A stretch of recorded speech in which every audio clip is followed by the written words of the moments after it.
Our goal is to deliver clean, well-maintained equipment on or before the time the customer expects it. Now, there are a lot of details that go into making that happen, so we've developed a step-by-step delivery process to simplify things and to help make you successful making deliveries. The first step is to plan your route. Now, there are a lot of details involved in this step that we'll cover later on in your training. But for now, we need to consider things like time-sensitive deliveries. Are the customers waiting on that equipment to be delivered? Where are we going? We want to try to knock out all the deliveries in a specific area on one trip. And this is really important if you're headed off island. Do you have all the information that you need? Building numbers, gate codes, rider heights. Who's doing what? We want to avoid two drivers going to the same location if we can. And then finally, is this the most efficient route? We want to avoid left-hand turns and crossing traffic, especially during peak season. Now this is the line of traffic going down the North Bridge. That 30 minutes to get on island is coming from there. Step 2 is to load the truck. We want to make sure that our equipment is clean and well maintained. We want to make sure that the tires are aired up and the chains are tight. Also, we want to remember that the first equipment that we load onto the truck is going to be the last equipment that we take off.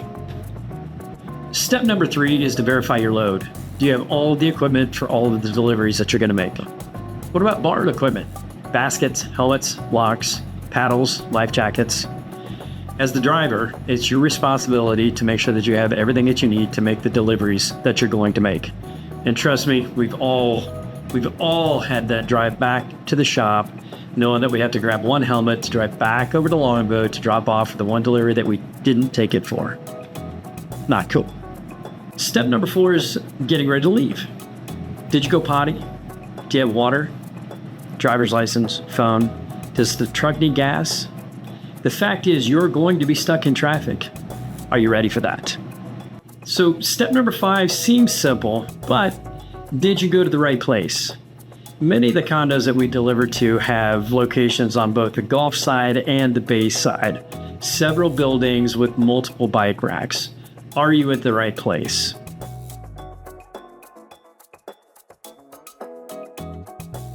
Also, a lot of the delivery addresses that we go to have addresses on different islands. So, as an example, 420 Gulf Drive in Boca is a place that we deliver to. 420 Gulf Drive in St. Pete is not a place that we deliver to. Basically, don't go to St. Pete ever for any reason. We don't deliver to St. Pete at all. Period. Okay, so step number 6 is collect the money. Hit the invoice tab, hit the pay now button, collect the money. If you can't collect the money, if there's a problem with the system, then continue on with the steps and we'll take care of that when we text the customer. So step number 7 is set the lock. We use the last 4 digits of the customer's cell phone number, line it up on the tiki marks. That's it. Okay, step number 8 is locking up the equipment. Now, there are a lot of details involved in this, and we'll cover those later on in your training. But remember that when we're locking up this gear, we want to make sure that it is convenient for the customer and out of the way of other guests staying at the condo. So step number 9, you're going to scan the SKU numbers and deliver the products in Ridtrix.